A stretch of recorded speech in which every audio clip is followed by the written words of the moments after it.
What would you do if you Googled your boyfriend's supposed dead wife and found her alive and well on Facebook, posting family photos with him in them from last weekend?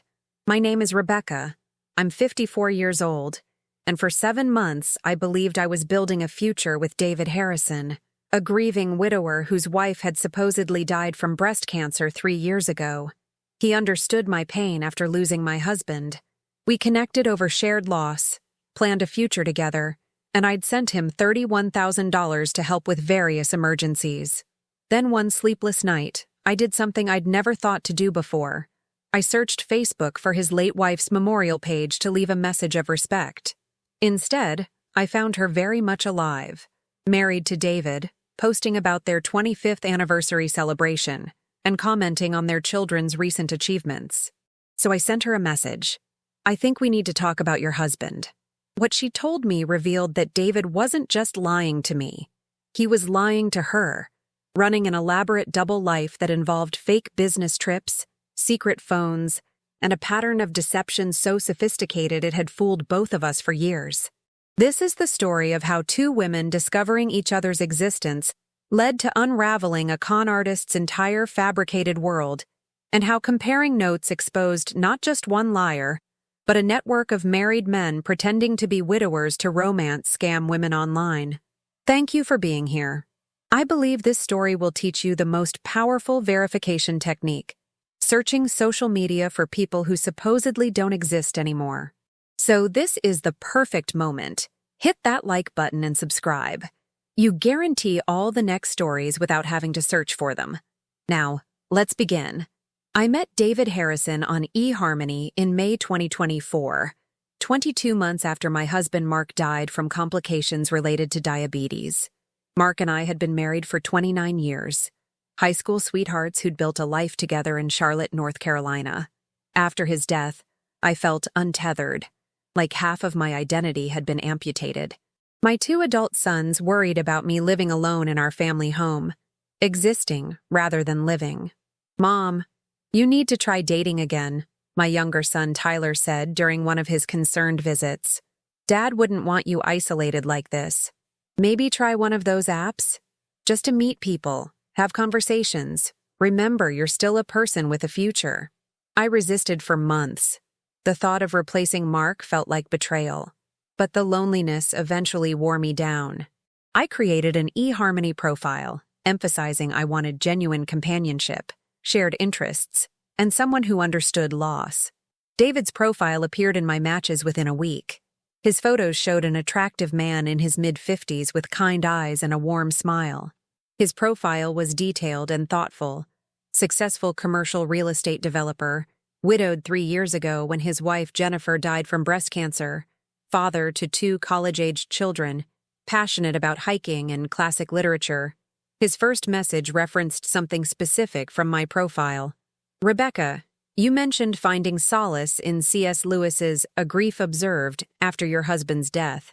That book saved me after Jennifer died. Lewis's honest rage at God, his refusal to pretend grief was beautiful or ennobling. It was the first thing I read that didn't feel like empty platitudes. I'd love to discuss it with someone who truly understands." I read that message repeatedly. Someone who'd read the same grief literature. Someone who understood that loss was messy and complicated, not a journey with neat stages ending in acceptance. Someone who got it. We messaged for 3 weeks before our first phone call. His voice was warm, confident, with a slight Southern accent that matched his profile claim of having been raised in Georgia. When I asked why he was on a dating app if his wife had only died 3 years ago, he was honest and vulnerable. "Rebecca, I struggled with guilt about this. Jennifer and I had an incredible marriage. Losing her devastated me. But I also realized something. I'm 56 years old. If I'm fortunate, I have maybe 30 years left. Do I spend those years alone, honoring Jennifer's memory through isolation? Or do I honor what we had by believing that love is possible again?" My therapist helped me see that loving someone new doesn't diminish what Jennifer and I shared. It just means I'm choosing life over extended grief. His words resonated profoundly. I'd wrestled with the same guilt. Was dating a betrayal of Mark's memory? or an affirmation that our love had taught me the value of partnership. We talked for 2 hours that first call, about our late spouses, our children. His daughter was finishing law school. His son was in medical school. Our careers. I'd been a hospital administrator for 25 years. Our fears about starting over in our 50s. He shared vulnerable moments about the final months of Jennifer's illness, the exhaustion of caretaking, the relief mixed with guilt when she finally died. The last thing Jennifer said to me was, "Find someone who makes you happy," David told me, his voice breaking. She didn't want me to be alone. That permission is the only reason I felt okay creating a dating profile. Everything about David felt genuine. We transitioned to daily calls, text message exchanges, and eventually video chats. Clear, uninterrupted video conversations where I could see his expressions, his home office in the background, his genuine reactions to things I said. Unlike typical romance scams where scammers avoided video, David seemed to prefer it. By July, we'd met in person. David lived in Atlanta, about 4 hours from Charlotte. He drove to Charlotte for our first date. Dinner at a nice restaurant, a walk through Freedom Park, genuine chemistry that translated from online to in-person. He was charming, thoughtful, present. He asked questions about my life, remembered details from previous conversations, made me feel valued. We saw each other every 2 weeks after that. Sometimes he'd drive to Charlotte, sometimes I'd drive to Atlanta. We met each other's children. His daughter Emily and son Michael were polite but seemed reserved, which I attributed to normal protective instincts about their father dating. We discussed future plans, possibly combining households eventually, traveling together in retirement, blending our families. David's grief seemed genuine and handled healthily. He'd talk about Jennifer naturally, mentioning memories, acknowledging how she'd influenced his parenting, even showing me photos of them together. It didn't feel like he was stuck in the past. It felt like he'd integrated loss into his present in healthy ways. In August, David asked for financial help for the first time. He was apologetic and embarrassed. "Rebecca, I'm in an awkward situation. I'm in the middle of a major property development deal, a mixed-use complex in Atlanta. The project is fully financed, but there's a temporary cash flow issue related to delayed permit approvals. I need to cover some interim costs, about $8,500, and my business accounts are tied up. Could you possibly help? I'll repay you within 3 weeks when the next phase of financing comes through." I hesitated.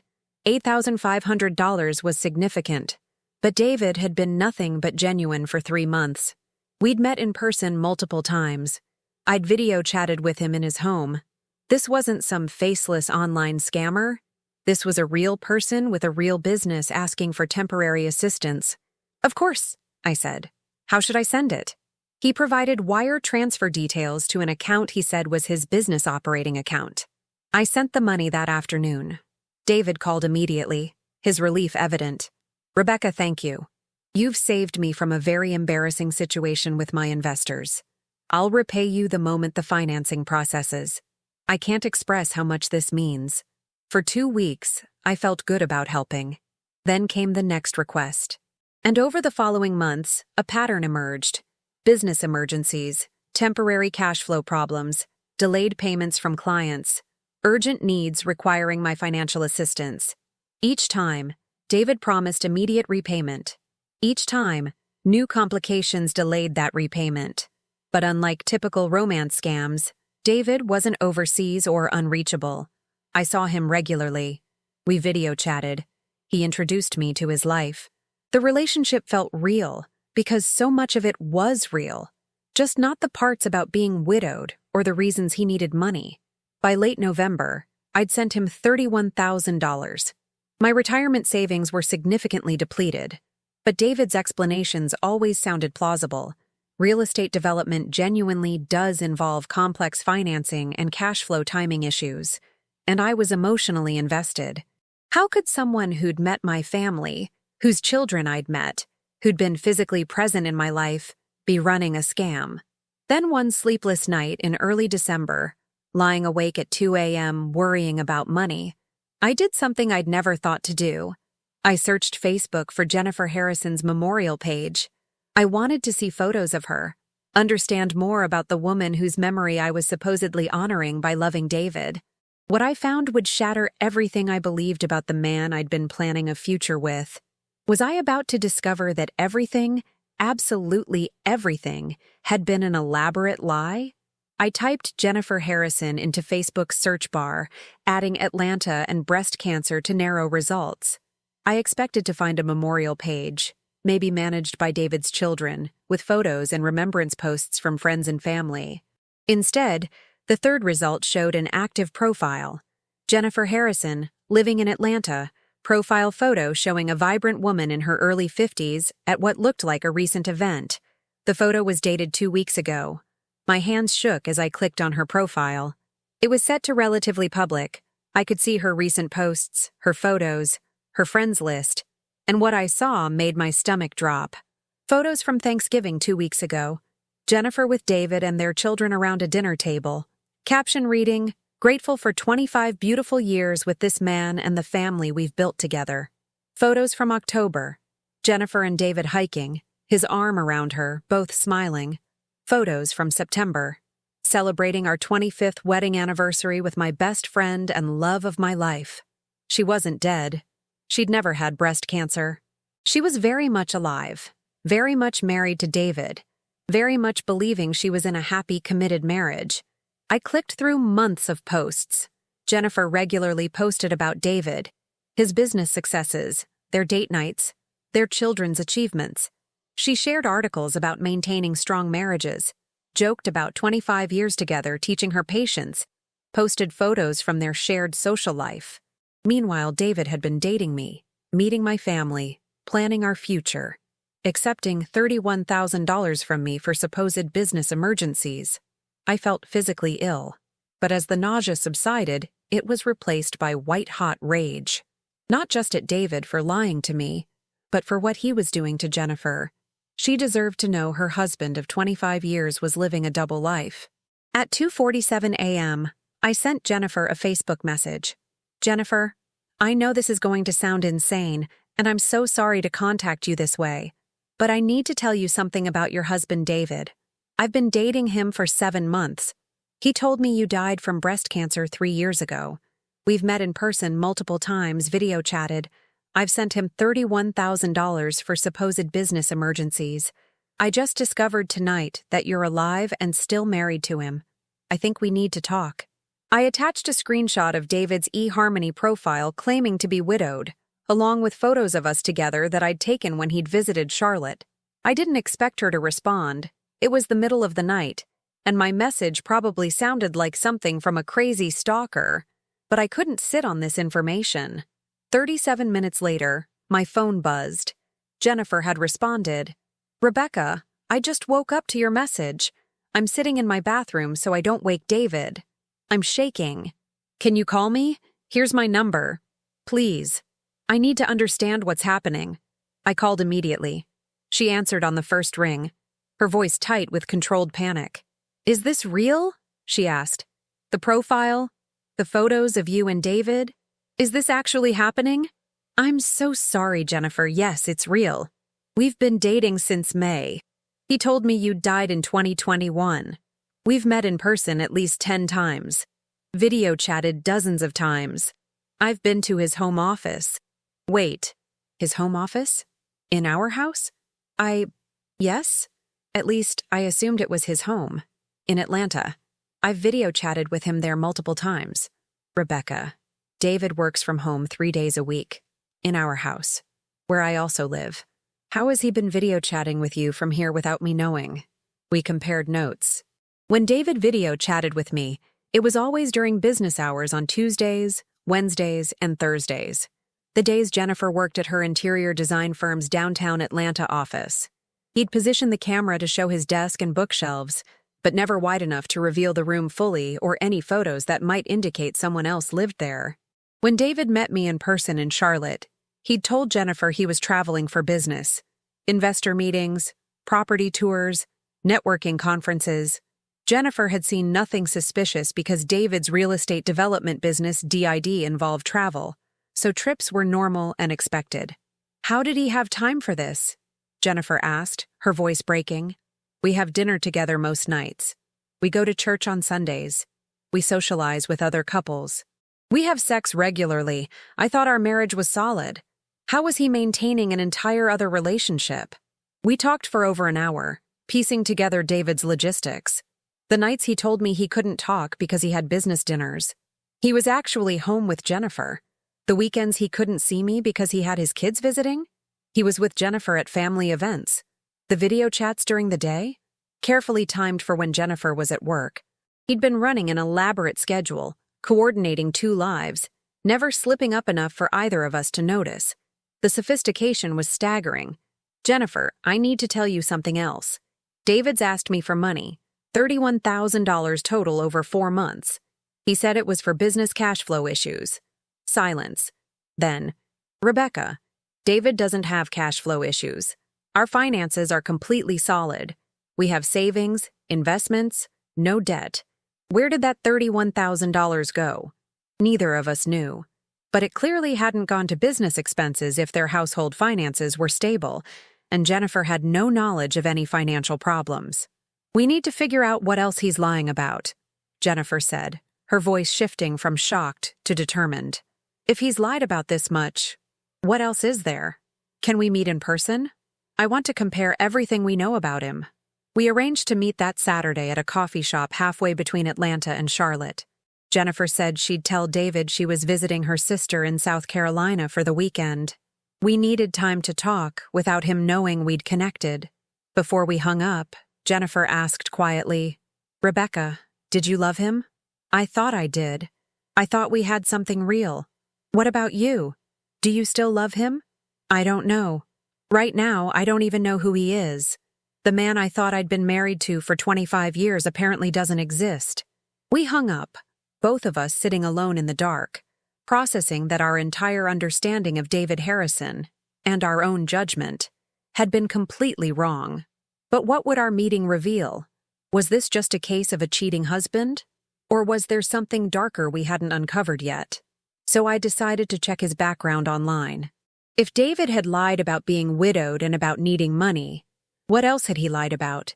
I spent the rest of the night searching for information about David Harrison, commercial real estate developer, Atlanta, Georgia. What I found would reveal that Jennifer and I weren't the only women he'd deceived, and that his double life was far more extensive and calculated than either of us had imagined. I searched every variation of David Harrison's identity I could think of. David Harrison Real Estate Atlanta, David Harrison Developer Georgia, David Harrison Commercial Property. The results were minimal and contradictory. I found a LinkedIn profile that matched the man I'd been dating. Same photo, claimed job title of Principal, Harrison Development Group. But the profile was sparse. Only 47 connections, no detailed work history, no endorsements, no activity. For someone supposedly running a successful commercial development firm for over 20 years, the professional presence was suspiciously minimal. I searched for Harrison Development Group Atlanta. A website existed, professional-looking, showing several impressive commercial properties supposedly developed by the company. But when I dug deeper, reverse image searches revealed those property photos were stolen from other developers' websites. The entire portfolio was fabricated. I checked Georgia business registrations. Harrison Development Group was registered, but only since 2019. Not the decades-old firm David had implied. And the business address listed was a UPS store mailbox, not an actual office.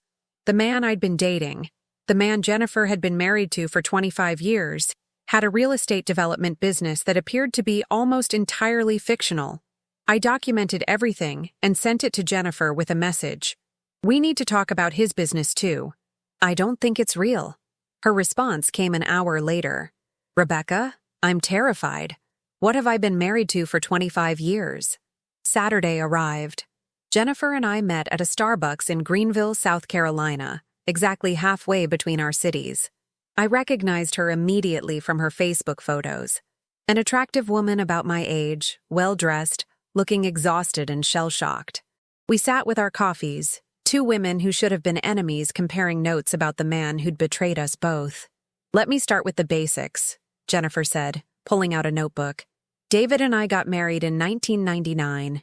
We have 2 children. Emily is 23, finishing law school. Michael is 21, in medical school. We've lived in the same house in Atlanta for 18 years.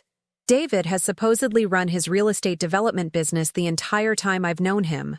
We're financially comfortable. Not wealthy, but solid. No major debts, good retirement savings. Or at least, that's what I thought until your message. Has he ever asked you for money? I asked. No. Our finances are joint. I see all our accounts.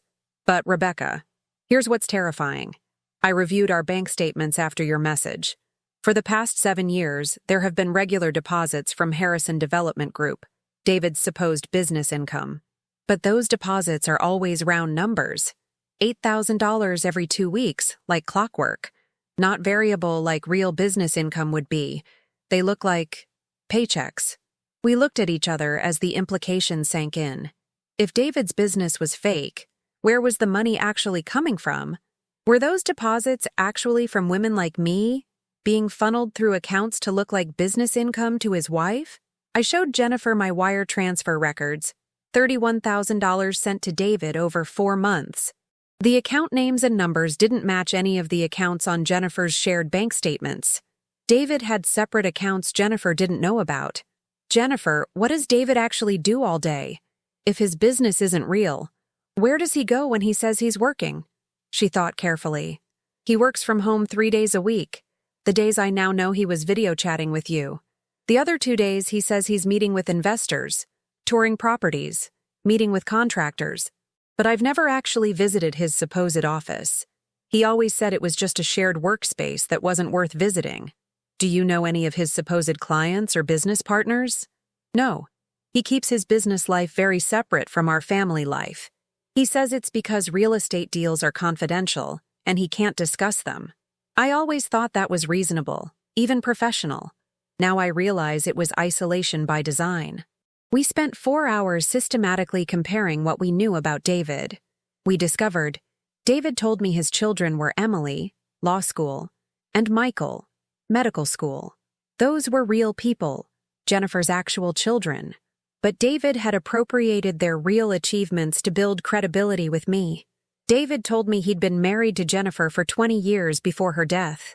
He'd gotten the timeline exactly right, just changed the ending from alive to dead. David's stories about Jennifer's cancer were detailed and emotional, but Jennifer had never had cancer. Where had those stories come from? Jennifer had an idea. She pulled out her phone and searched Facebook for Atlanta Breast Cancer Survivor Support.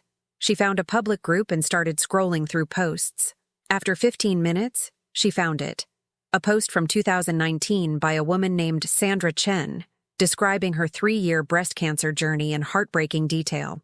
David had apparently found this post and memorized Sandra's story, her diagnosis, her treatment, her final days, her husband's caregiving, her last words.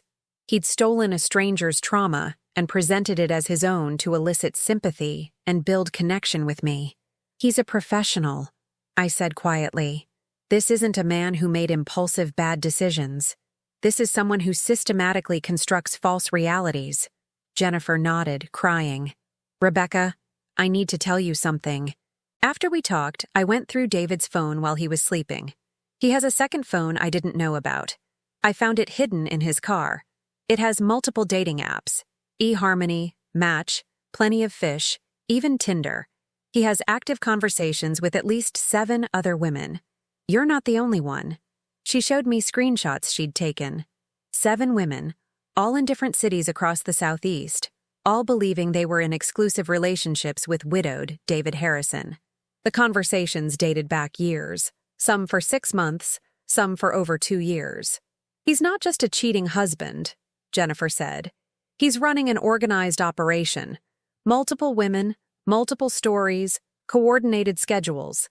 This is his actual job. The business income in our accounts.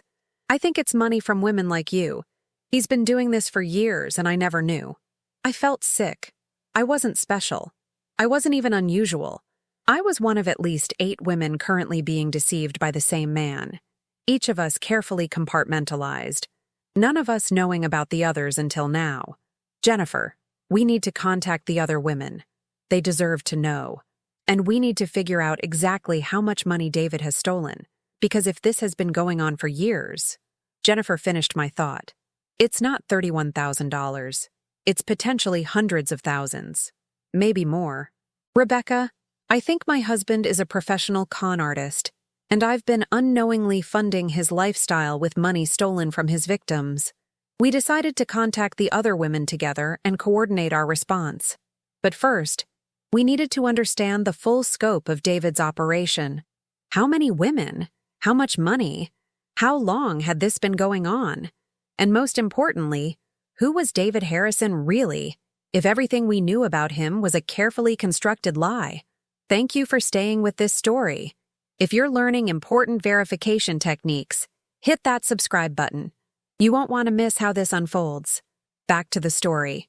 Over the following week, Jennifer and I became unlikely allies united by shared betrayal. We divided the task of contacting David's other victims.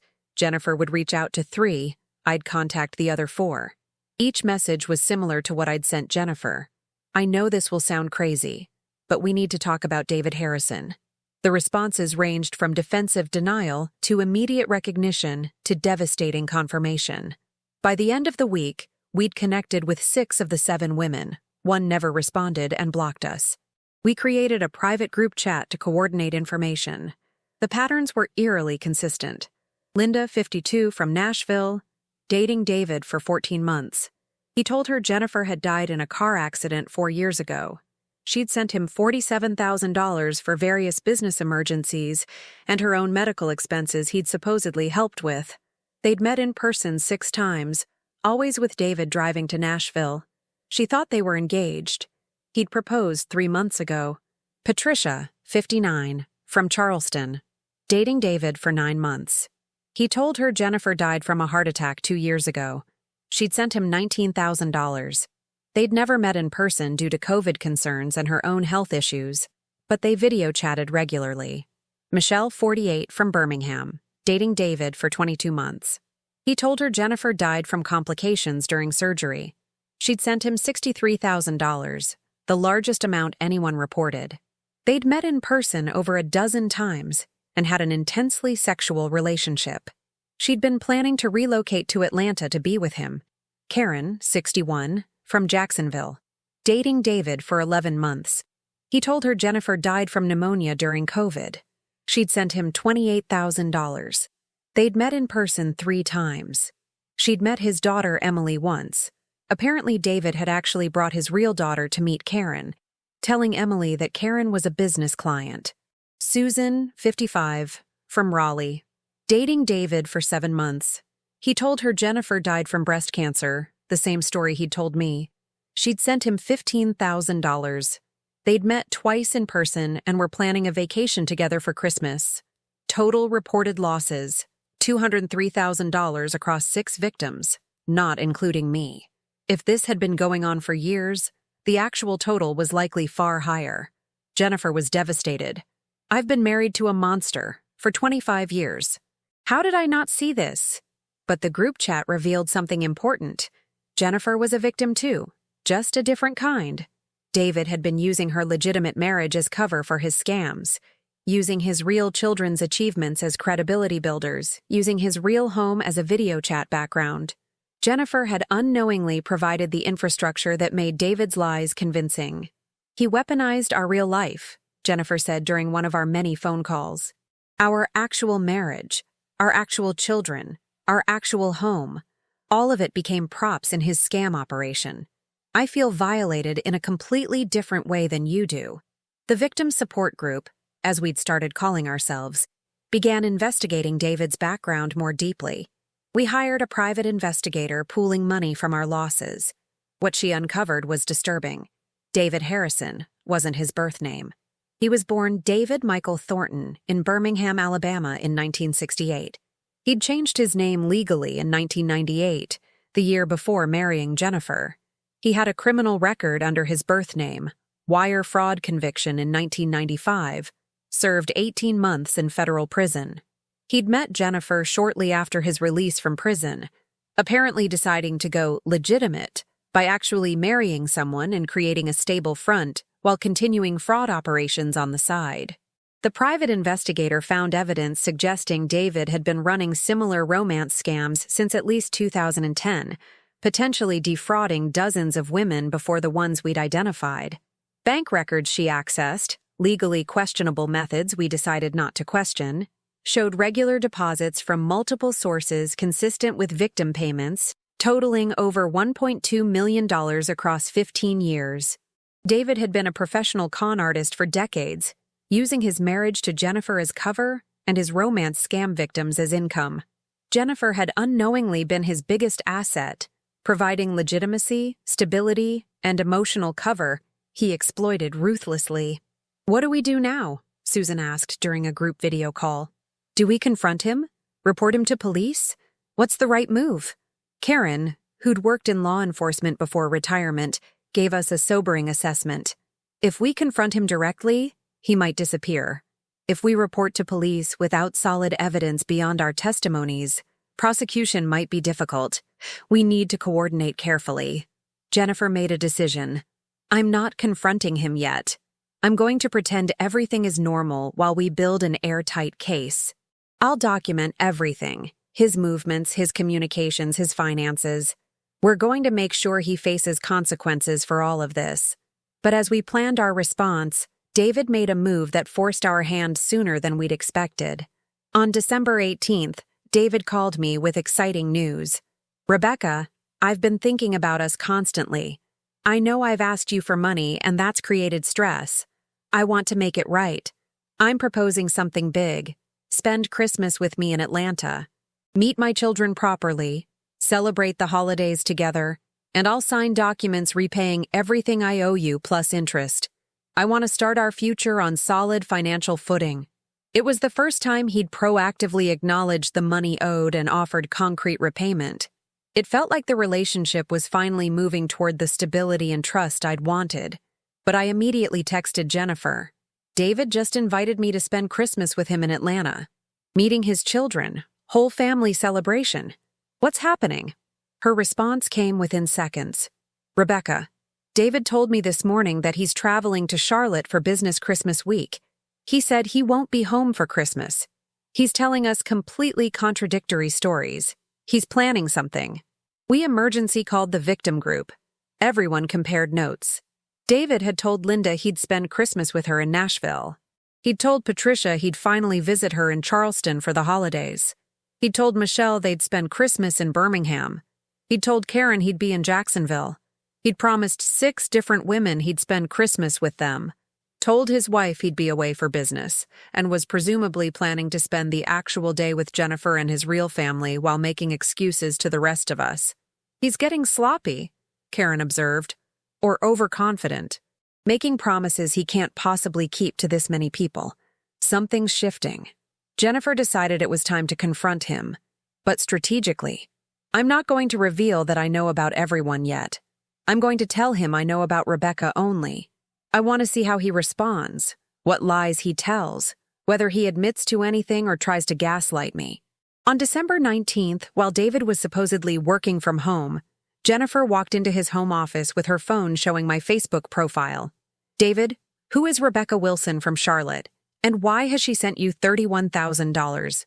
She recorded the entire confrontation on her hidden phone.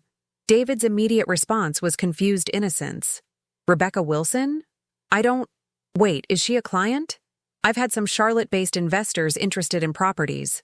Maybe payments came from her for investment participation?" "David, she's not a client. She's your girlfriend. She thinks you're a widower whose wife died from breast cancer. She thinks she's in love with you. She's sent photos of the two of you together. Don't lie to me." His expression shifted through several stages. Surprise, calculation, decision-making. Then he pivoted to a different strategy. Confession mixed with manipulation. "Jennifer, okay. Yes, I've been seeing Rebecca. I'm so sorry. I've been struggling with something I couldn't tell you about. I've been deeply depressed since my brother died last year. I started this relationship online because I was seeking validation, feeling like I wasn't enough for you anymore. It was stupid and wrong. The money was I used it to hide expenses from you because I was ashamed about how much I was spending on therapy and medical treatment for depression. I didn't want you to know I was struggling. Please, this is humiliating to admit, but I need help. I need us to work through this together. It was masterful manipulation, admitting to partial truth while creating a sympathetic narrative that repositioned him as a victim of mental illness rather than a predator. Jennifer almost believed him for a moment. But then she said, "David, show me your phone, the one you always carry." "Why?" "Jennifer, this feels like, show me your phone right now or I'm calling the police and telling them I think you've been defrauding people." He reluctantly handed over his primary phone. Jennifer went straight to his apps. His dating apps had been deleted recently, within the past 24 hours. His message history had been wiped, but his cloud backup hadn't fully synced yet.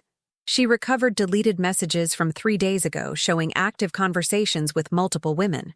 Screenshots of requests for money, promises of Christmas together to Linda, Patricia, and Michelle. "David, this isn't depression. This is systematic fraud. Multiple women, years of lies, hundreds of thousands of dollars. I'm done. I'm filing for divorce and I'm reporting you to every relevant authority."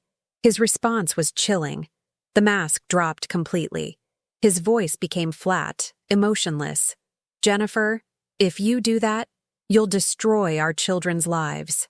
Emily is applying for law firm positions. Michael is interviewing for residency programs.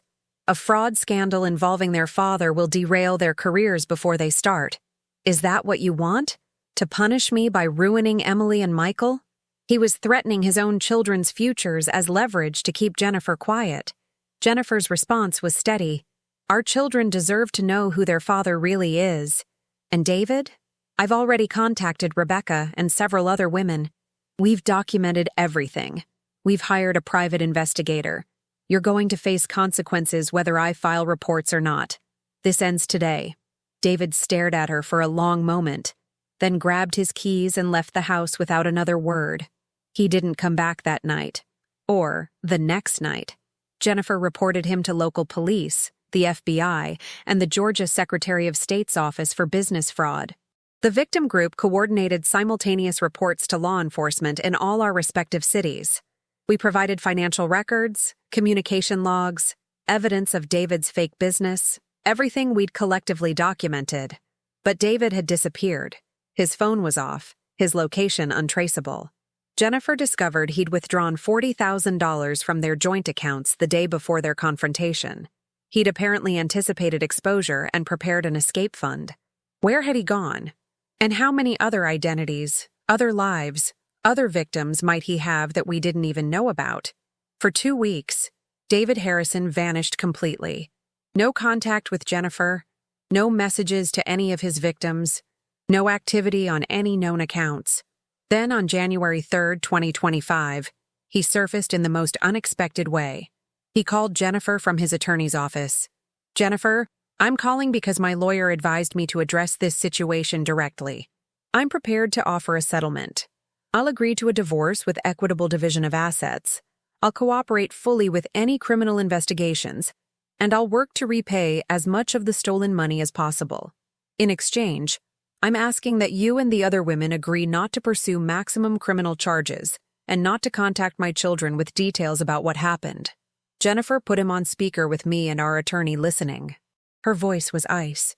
"David, you don't get to negotiate the consequences of defrauding multiple women and lying to your family for decades. Your children already know. I told Emily and Michael everything on Christmas Day. They were devastated, humiliated, and furious at you. Your bargaining position is non-existent." Silence. Then David's voice, finally showing real emotion. "You told them? Jennifer, how could you do that? They didn't need to know those details. You've destroyed my relationship with my own children." "No, David. You destroyed your relationship with your children by using them as props in your scams. You brought Emily to meet Karen, telling Emily she was a business client while telling Karen she was meeting your daughter to welcome her into the family. You weaponized your own children's achievements to build credibility with victims. That's on you, not me." The call ended shortly after. David's attorney would reach out to negotiate divorce terms, but David himself had no more direct contact. The FBI's investigation moved forward. Special Agent Marcus Williams, who'd taken our case, provided updates. David Harrison, born David Thornton, has a more extensive criminal history than we initially knew. We've identified evidence suggesting he's run similar romance fraud operations in at least 3 other states prior to settling in Georgia. We're working with those jurisdictions to build a comprehensive case. Jennifer's divorce proceedings were complicated by the revelation of David's hidden accounts and fraudulent business. Forensic accountants discovered that over 15 years of marriage, David had siphoned approximately $400,000 from their joint finances through fake business expenses and business trips that were actually meetings with victims. Jennifer, you're legally entitled to recover that money as part of the marital estate, her attorney explained. Additionally, because David used marital property, your home, as infrastructure for his fraud operation, you have claims for damages. But realistically, David's actual assets are limited.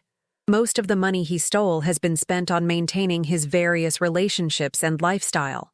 The victim support group became a lifeline for all of us during this period. We met regularly via video call, processing our trauma collectively. Dr. Rachel Morrison, a therapist specializing in fraud victim trauma, volunteered to facilitate our group sessions. You're all experiencing what we call complex betrayal trauma, Dr. Morrison explained. Jennifer experienced decades of intimate betrayal. The rest of you experienced romance fraud. But all of you share the fundamental violation of having your reality manipulated by someone who studied your vulnerabilities and exploited them systematically. The emotional processing was complicated by public reaction once the story became news. Local media in Atlanta covered Jennifer's divorce filing, and the details about David's multiple fraud victims spread online. The comments were predictably cruel. How stupid do you have to be to fall for a fake widower story? These women deserve to lose their money for being desperate and gullible. The wife was probably in on it. She benefited from the stolen money for years. The victim blaming was excruciating, especially for Jennifer, who'd been betrayed in her own home for decades without knowing. But there was also support. Other victims started coming forward. Women from years past who'd been scammed by David under slightly different identities and hadn't reported it due to embarrassment. By February 2025, the FBI had identified 23 total victims spanning 2010 to 2024, with total documented losses exceeding $1.8 million. David's operation was methodical, Agent Williams explained during a briefing with our group. He maintained detailed files on each of you, your backgrounds, your vulnerabilities, your financial capacity. He rotated his attention to manage multiple relationships simultaneously without arousing suspicion. He used his real life with Jennifer as a foundation of credibility while constructing elaborate lies to each of you. It's one of the most sophisticated romance fraud operations we've encountered, primarily because he used his legitimate marriage as cover rather than operating entirely online from overseas. In March, David was arrested in Florida, where he'd apparently been staying with a cousin. He was charged with multiple counts of wire fraud, identity theft for using his fake business identity, and money laundering. Georgia state prosecutors also filed charges related to fraudulent business practices. His trial was scheduled for September. In the meantime, victims like me had to decide whether to testify and face public scrutiny or let the prosecution proceed without our direct involvement. I decided to testify. He destroyed my trust, took my money, and exploited my grief over Mark's death, I told Agent Williams. I'm not hiding in shame. He should be the one hiding. Jennifer struggled more with the decision. If I testify, I'll be publicly dissecting my 25-year marriage, admitting I didn't know my own husband was a criminal.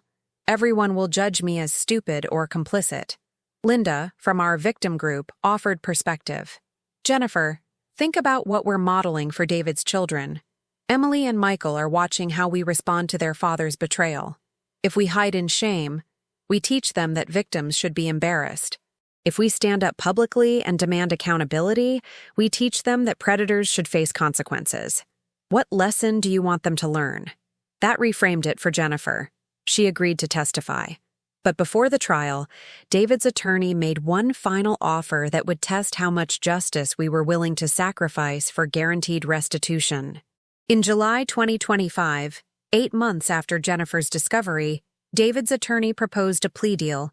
David would plead guilty to wire fraud and money laundering, accept a 12-year prison sentence, and cooperate with victim restitution efforts.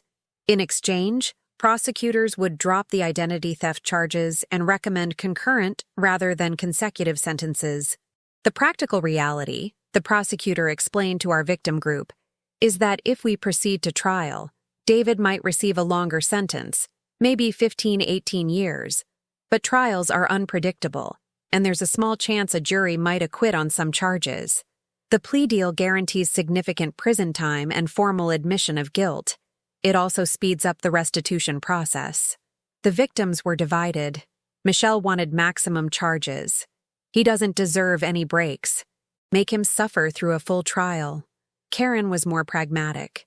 We want our money back. A plea deal means faster restitution processing and David's cooperation with asset recovery. Jennifer was conflicted. Part of me wants him to suffer the maximum possible consequences, but another part of me just wants this finished so my children and I can move forward. A long trial means months more of public attention and reliving the trauma. After much discussion, we collectively agreed to support the plea deal with one condition. David had to provide detailed information about all his victims, including ones we hadn't identified yet, to ensure everyone had a chance at restitution. He agreed. The information he provided led to identifying 11 additional victims we hadn't known about, bringing the total to 34 women defrauded over 15 years, with total documented losses of $2.1 million. The plea hearing in August was emotionally brutal. David stood before the court and admitted to systematic fraud spanning a decade and a half. Several victims gave impact statements. I was one of them. Your Honor, David Harrison didn't just steal $31,000 from me. He weaponized my grief over my dead husband. He studied my vulnerabilities, my loneliness, my desire for companionship, my tendency to help people in need, and exploited each one methodically. He made me doubt my own judgment and intelligence. He made me feel stupid for trusting someone who seemed trustworthy. That psychological damage is deeper than the financial loss, and will take years to heal. Jennifer's statement was even more powerful. Your Honor, I was married to this man for 25 years. I raised children with him. I built a life with him. And the entire time I was unknowingly funding his fraud operation and providing cover for his crimes. He used our real marriage, our real children, our real home as props to make his lies more convincing to other women. He didn't just betray me. He weaponized my entire life against people who trusted him. I will spend years trying to understand how I missed this, how someone could lie so completely for so long. My children are in therapy processing the revelation that their father is a criminal who used their achievements to manipulate strangers. The damage he's caused extends across generations. David was given a chance to address the court. His statement was brief. I'm sorry for the harm I've caused. I have no excuse for my actions. I hope someday my children and my victims can forgive me. It felt hollow and insufficient, but it was all we'd get. The judge sentenced him to 12 years in federal prison, ordered $1 million in restitution to be paid from any recovered assets and future earnings, and mandated participation in mental health treatment. The restitution process would take years, and realistic recovery was estimated at maybe 15-20% of losses. Most of the stolen money was gone, spent on maintaining David's various relationships and lifestyle. But the conviction brought something more valuable than money: validation. The legal system had acknowledged our victimization, held the perpetrator accountable, and affirmed that what happened to us was criminal, not our fault. The victim support group continued meeting regularly even after sentencing. We'd bonded through shared trauma, and many of us had become genuine friends. Jennifer and I talked weekly, processing our complicated feelings about David and helping each other navigate recovery.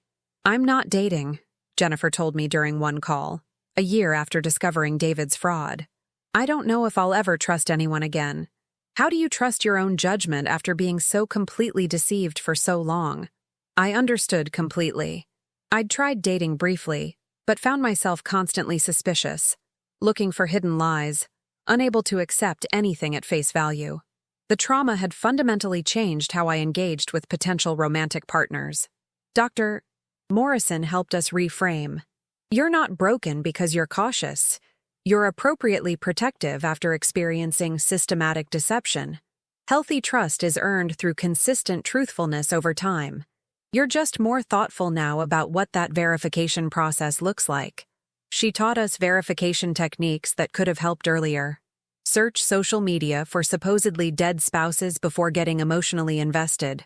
Ask for video chats that show their environment broadly, not just their face. Request professional references for business claims.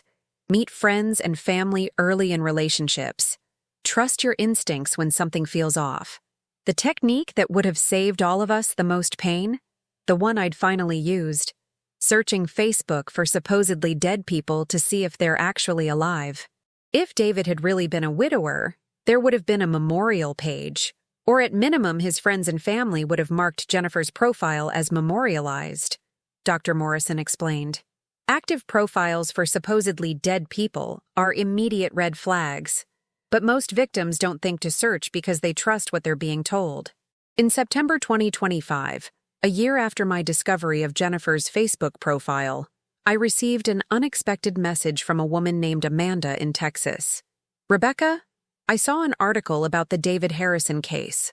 I think I'm currently dating someone who might be using similar tactics. His name is Robert Morrison. He says his wife died 3 years ago from cancer.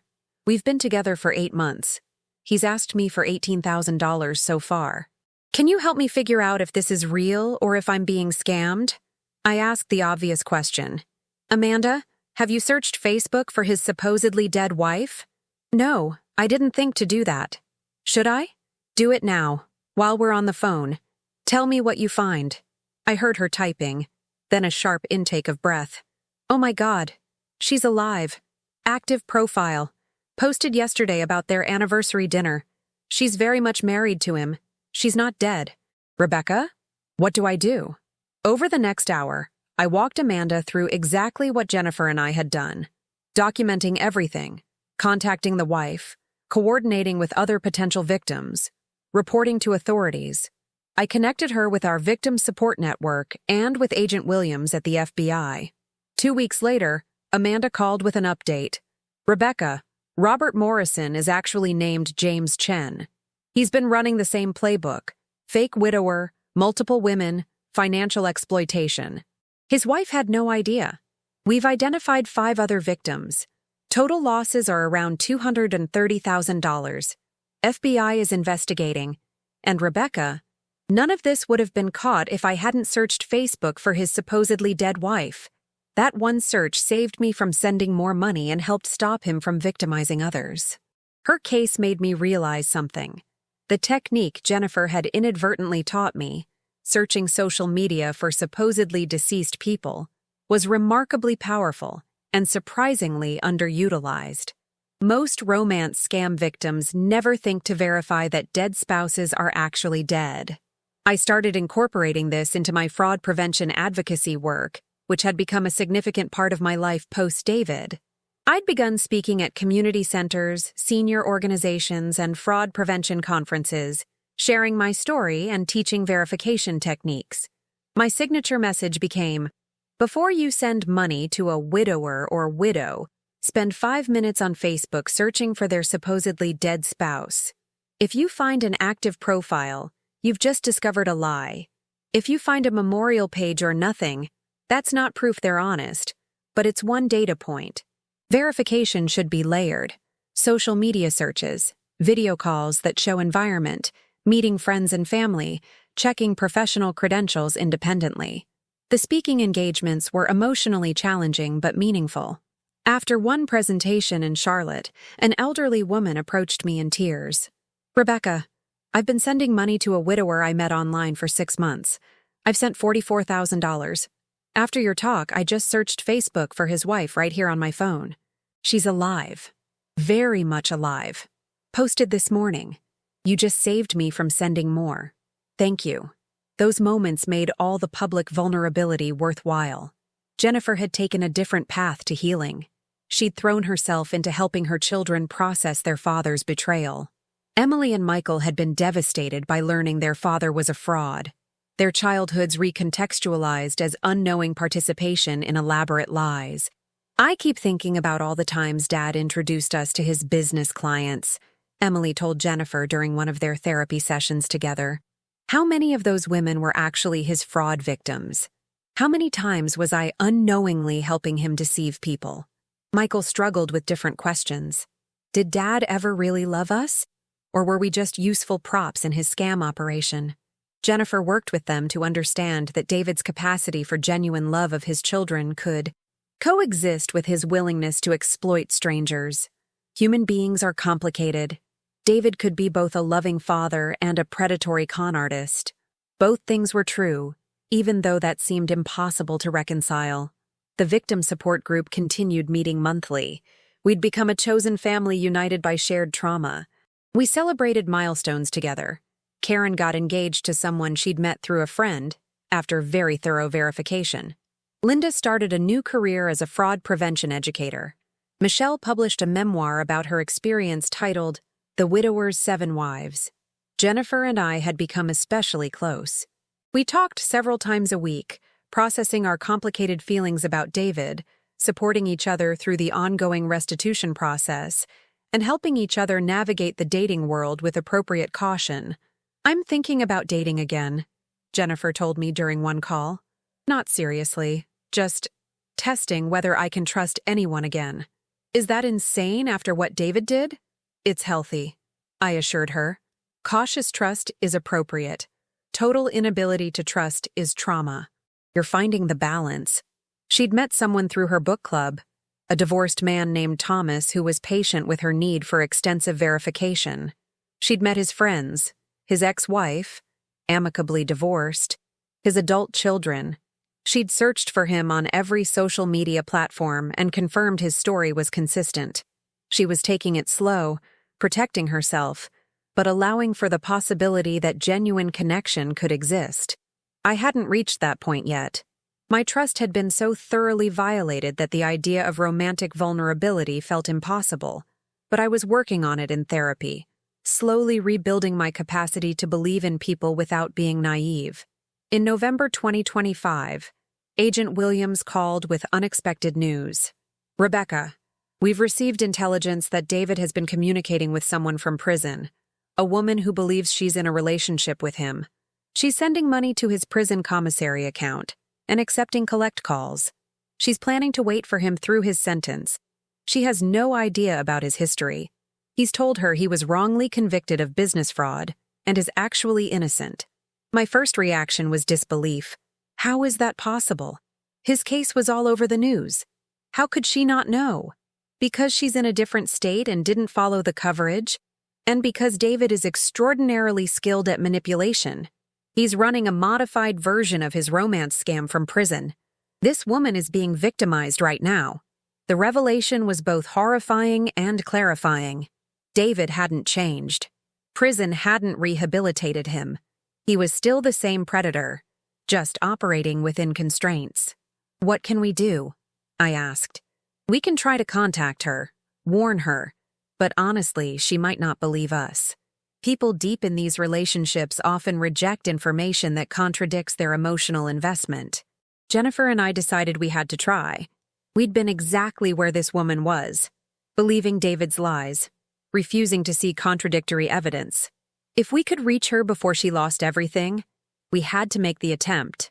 But what we discovered about this new victim would reveal that David's manipulation was even more extensive than we'd realized, and that his predation had started far earlier than anyone had known. The woman communicating with David from prison was named Cheryl Thompson, age 61, from South Carolina. Agent Williams provided her contact information, and Jennifer and I decided to reach out together, a unified front of David's past victims warning a potential future one. I sent Cheryl a Facebook message. Cheryl, I know you're communicating with David Harrison. I need to tell you something important about him. I'm one of the women he defrauded before his incarceration. So is his ex-wife, Jennifer, who was married to him for 25 years, without knowing he was scamming multiple women. Please, we need to talk before you invest more emotionally or financially in this relationship. She responded within an hour. How dare you contact me spreading lies about an innocent man? David told me vindictive ex-girlfriends and his ex-wife would try to poison me against him because they're bitter he's moved on. You're exactly who he warned me about. Leave us alone. It was the defensive response we'd expected, exactly how we would have reacted a year ago if someone had warned us about David. Jennifer tried a different approach, sending Cheryl a private message. Cheryl, I'm Jennifer Harrison, David's ex-wife of 25 years. I don't blame you for being defensive. I would have been too before I discovered David's double life. But I'm asking you to do one thing. Google David Harrison Romance Fraud, Georgia. Read the news articles. Look at the court records. They're public. Then decide if you still want to continue this relationship. That's all I'm asking. Verify his story independently. 2 days later, Cheryl called Jennifer. Her voice was shaking. I Googled him. I found the articles, the court records, everything. I've been sending him money for 6 months, $8,400 to his commissary account, accepting collect calls that cost me hundreds of dollars. He told me he was wrongly convicted, that he was a real estate developer whose business partner framed him. I believed him because I wanted to believe someone could love me. Jennifer's voice was gentle. Cheryl, I understand completely. That's exactly how he operates. Can we meet in person? I think you need to hear the full story. We met Cheryl at the same Starbucks in Greenville where Jennifer and I had first compared notes. She was a retired teacher, recently widowed, lonely and vulnerable. David's perfect target profile even from prison. How is he doing this from prison? Cheryl asked. I thought inmates had limited access to communication. Agent Williams, who'd joined us, explained. Prison communication is restricted, but not eliminated. Inmates can make phone calls, send letters, and with contraband cell phones, which are common in many facilities, they can even access dating websites and social media. David is using all available channels. Cheryl shared the letters David had sent her.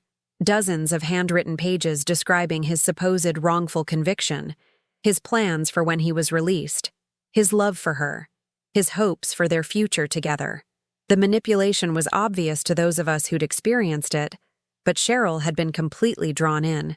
He told me he'd been married before, but his wife had died from cancer, Cheryl said. He told me about his business being destroyed by a corrupt partner. He told me about his children who'd turned against him because of lies. Every bit of it was calculated to make me sympathize with him. Cheryl, I said carefully, did you ever search for information about his dead wife? Like Facebook or obituary records? No, I never thought to. He was so convincing. Why would I doubt him? It was the same mistake all of us had made. Accepting presented reality without independent verification, because we wanted to believe, and because challenging someone's story felt rude or distrustful. But then Cheryl shared something that changed everything. There's something else. David told me about other women in his past who'd misunderstood his intentions. Women from years ago who'd claimed he'd scammed them, but who were actually just vindictive when relationships ended. He named specific women: Amanda, Michelle, someone named Teresa. He said they'd falsely accused him, that it had happened multiple times across years. Jennifer and I looked at each other. Amanda and Michelle were from our victim group, but Teresa was a new name. Agent Williams immediately started searching FBI databases. Teresa. There's a Teresa Williams who filed a complaint about a David Thornton in 2003, David's birth name before he legally changed it.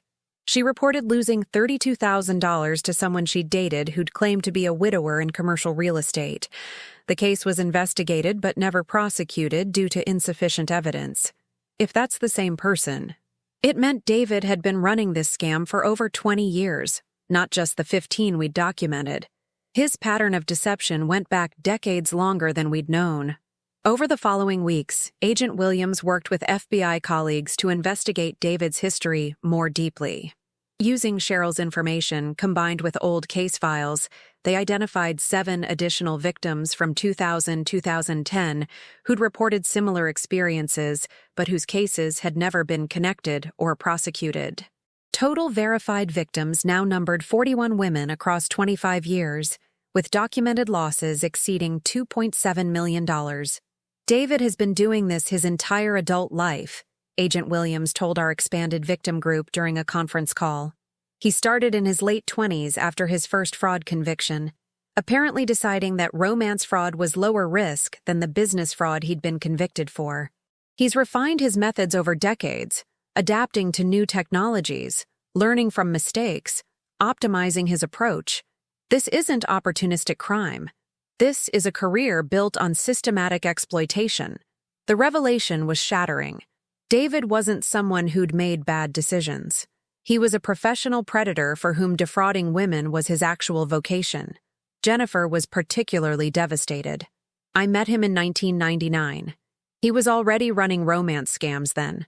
Our entire marriage, from the day we met, was cover for his fraud operations. There was never a version of him that wasn't a con artist. Emily and Michael's entire childhoods were lived inside their father's criminal enterprise. Cheryl, processing her narrow escape from becoming victim 42, asked the question we'd all struggled with. How do we stop men like him? He's in prison and he's still scamming. When he's released in 12 years, he'll just start again with new victims. What actually stops this? Agent Williams was honest. Nothing stops it completely. We can prosecute individual cases, educate potential victims, improve verification systems. But people like David will always exist. And lonely people seeking connection will always be vulnerable to manipulation. The best we can do is make it harder, riskier, and less profitable for predators to operate. It wasn't the answer we wanted, but it was the truthful one. But our group's efforts had achieved something meaningful. 41 women had been identified, validated, and connected. Countless others had been warned and protected through our educational work. David's mythology had been dismantled. He'd never operate again with the level of cover and credibility his marriage to Jennifer had provided. That wasn't perfect justice, but it was real impact. 2 years after I discovered Jennifer Harrison's active Facebook profile while searching for a memorial page, I stood before an audience of 300 people at a fraud prevention conference in Atlanta. Jennifer sat in the front row, along with several members of our victim support group. I shared our full story. From believing David was a widower to discovering his wife was alive on Facebook, from comparing notes about his lies to coordinating with 41 total victims across 25 years. But I focused most on the verification technique that had exposed everything. The simplest fraud detection method is searching social media for supposedly deceased people before you emotionally or financially invest in someone claiming to be widowed. It takes 5 minutes. If you find an active profile for someone supposedly dead, congratulations. You've just identified a major lie. If you find a memorial page or nothing, that's not proof of honesty, but it's one verification data point. I demonstrated with examples. Type the person's full name plus obituary or their spouse's supposed name into Google. Search Facebook, Instagram, LinkedIn. Check county death records if you're serious enough to invest that time. These are free, simple verifications that can save you thousands of dollars and months of emotional manipulation. One conference attendee asked, "But Ms. Rebecca, some scammers might anticipate this and create fake memorial pages. How do you verify those?" You're right that sophisticated scammers might try that, which is why verification should be layered. Check memorial pages for engagement. Do real people comment? Are there obituaries in local newspapers? Can you find the deceased person's previous social media that's now memorialized? Multiple verification points create a more complete picture. No single check is foolproof, but collectively they create meaningful fraud resistance. The truth was that romance fraud prevention required constant adaptation. Scammers learned from exposure and developed counter tactics. Victims learned verification techniques and scammers adjusted. It was ongoing evolution. My advocacy work had become a permanent part of my identity.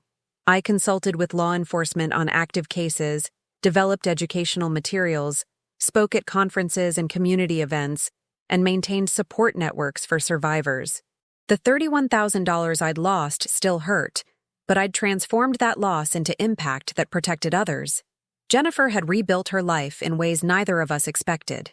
After her divorce finalized, she'd moved to a smaller home, reconnected with her own identity outside of being David's wife, and focused on supporting Emily and Michael through their processing of their father's crimes. "I'm dating Thomas seriously now," Jennifer told me during one of our regular calls. "We're taking it slow, but it feels healthy. He's been patient with my need for verification and transparency. He understands why I need to see his divorce papers, meet his family, search his background thoroughly. Anyone worth dating will understand that appropriate caution is healthy, not paranoid." She was right. Thomas had actually found Jennifer's thoroughness reassuring rather than insulting. It shows she's thoughtful and protecting herself. Those are good qualities. I hadn't reached that point yet in my own life. My trust had been too thoroughly violated. But I was working on it, slowly rebuilding my capacity for appropriate trust. Not naive belief, but earned confidence through consistent truthfulness. The victim support group continued meeting monthly. We'd become chosen family. We celebrated milestones. Karen married the man she'd met and thoroughly vetted. Linda published a book about fraud prevention. Michelle launched a nonprofit supporting romance scam survivors. David would be released from prison in 2037, when he'd be 69 years old. Would he scam again? Probably. Predators don't change simply because they're punished, but his credibility was permanently destroyed. His real name, his history, his methods, all were now documented and publicly known. He'd never operate with the cover his marriage to Jennifer had provided. In December 2026, on the second anniversary of my Facebook discovery, Jennifer and I returned to that Greenville Starbucks where we'd first met to compare notes. We ordered coffee and sat in the same seats, reflecting on how far we'd come. "Do you think we're healed?" Jennifer asked. "I think we're healing," I responded. "That's different. Healing is ongoing. But we've transformed victimization into purpose, pain into protection for others. That's meaningful even if it's not complete." She raised her coffee cup. "To healing. And to the Facebook search that started it all." I clinked my cup against hers. "To verification. May every potential victim learn to search before they trust." Two women who should have been enemies, united by betrayal, transformed into allies by choice. That was its own kind of victory. Imperfect, incomplete, but real. 3 years after finding Jennifer's Facebook profile, I received a message from a woman named Sarah in Michigan. "Rebecca, I just watched your TED Talk about searching social media for supposedly dead spouses. My boyfriend told me his wife died 5 years ago. I just searched Facebook for her. She's alive. Posted yesterday about their vacation together. I've been dating him for 9 months and was about to send him $25,000 for a business emergency. Your talk saved me. Thank you for turning your pain into protection for strangers like me." I forwarded the message to Jennifer. Her response: "That's victim 300 plus that our story has helped protect. Rebecca, we didn't just survive David. We made his betrayal count for something." She was right. One Facebook search had exposed one con artist and created ripples that protected hundreds of others. Sometimes the simplest verification is the most powerful. Just search for supposedly dead people to confirm they're actually dead. If someone you're dating online claims to be widowed, do this one thing before sending money or getting deeply invested. Search Facebook, Instagram, and LinkedIn for their supposedly deceased spouse. Search format: spouse name, city, or full name obituary. If you find an active profile posting recent content, you've discovered a major lie. If you find a memorial page, verify it has genuine engagement from real people. If you find nothing, that's not proof of honesty. Verify through multiple methods. Legitimate widowers will understand why you're verifying. Scammers will get defensive and angry. That defensive reaction tells you everything. Visit fbi.gov scams to report romance fraud. Share this technique. One search can save thousands. Comment: have you ever verified someone's story on social media?